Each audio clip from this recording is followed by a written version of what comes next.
Assalamualaikum warahmatullahi wabarakatuh. Perkenalkan, kami dari kelompok 8 akan mempresentasikan terkait akhwal dalam khauf. Kami beranggotakan 3 orang. Yang pertama saya sendiri Muhammad Ihsan, kemudian ada Iqbal Alifiansah, dan juga Andre Prayoga Mardian.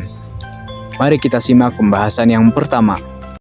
Ahwal menurut bahasa adalah keadaan, sedangkan menurut istilah yaitu keadaan jiwa yang dalam proses mendekatkan diri kepada Allah Subhanahu wa taala, di mana keadaan tersebut masih temporer atau belum menetap dalam jiwa.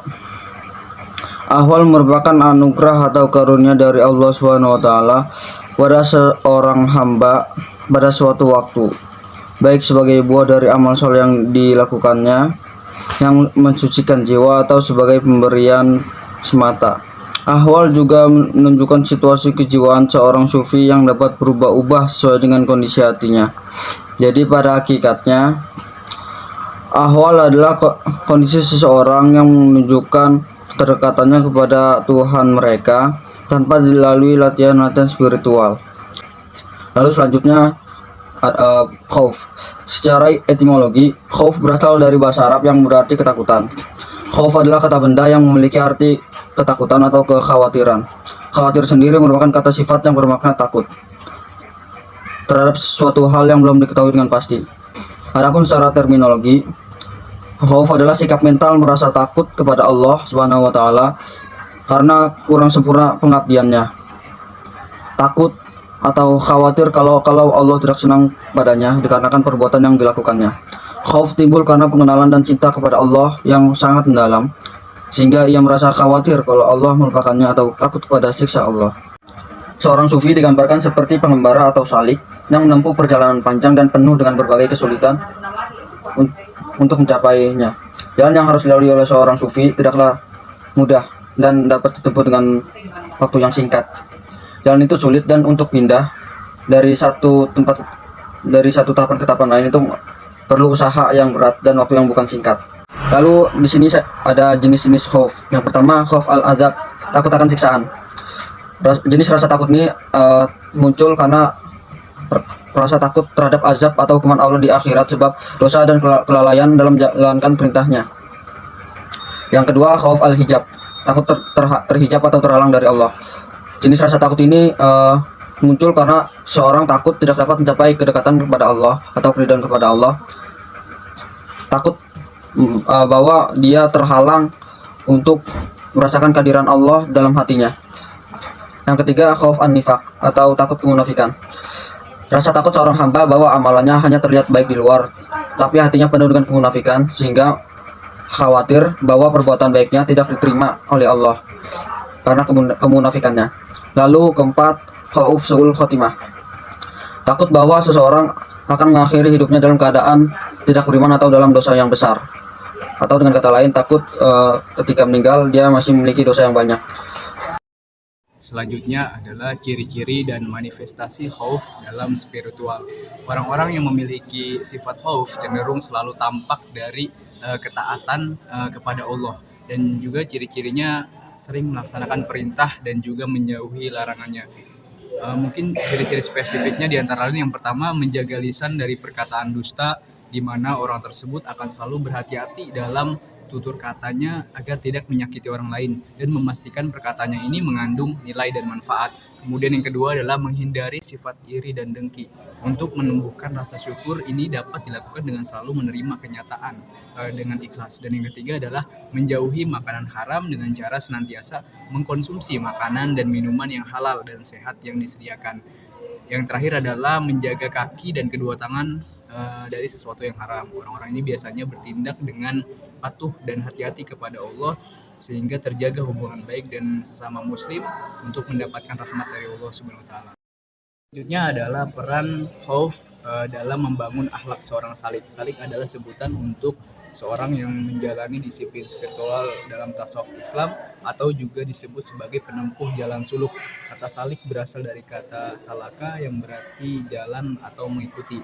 Dengan tertanamnya rasa takut atau khauf, manusia atau seorang salik akan lebih menyadari bahwa Allah adalah Sang Maha Kuasa Tertanamnya sikap takut ini menyadarkan manusia untuk lebih berhati-hati dalam melakukan atau mengerjakan amal perbuatan.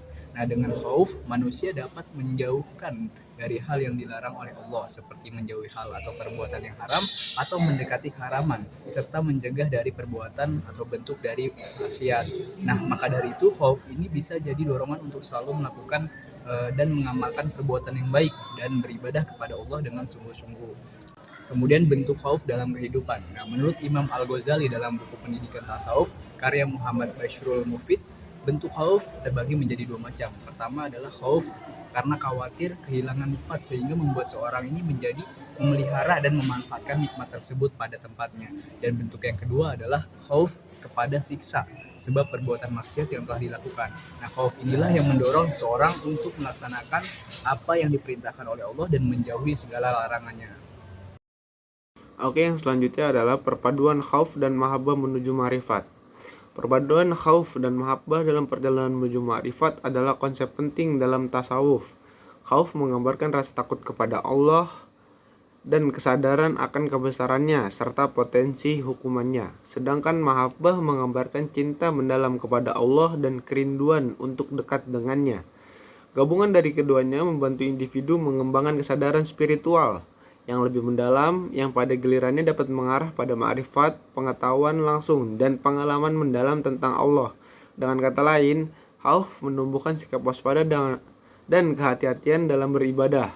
Sementara, mahabbah memberikan dorongan dan kekuatan dalam pencarian spiritual.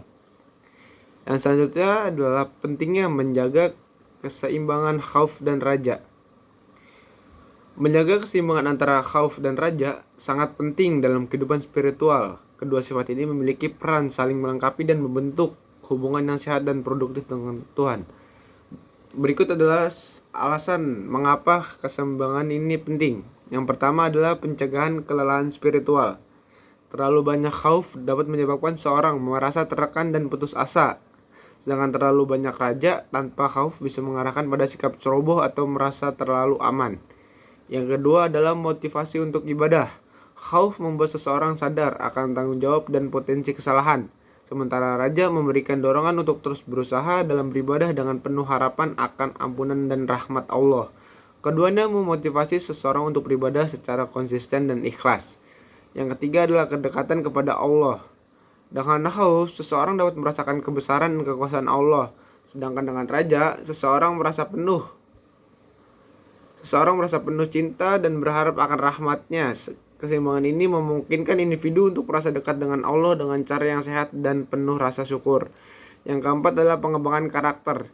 Khauf dan raja bersama-sama mengembangkan karakter yang seimbang, di mana seseorang dapat menjaga kehati-hatian dan kesadaran diri, sambil tetap optimis dan bersemangat dalam perjalanan spiritualnya.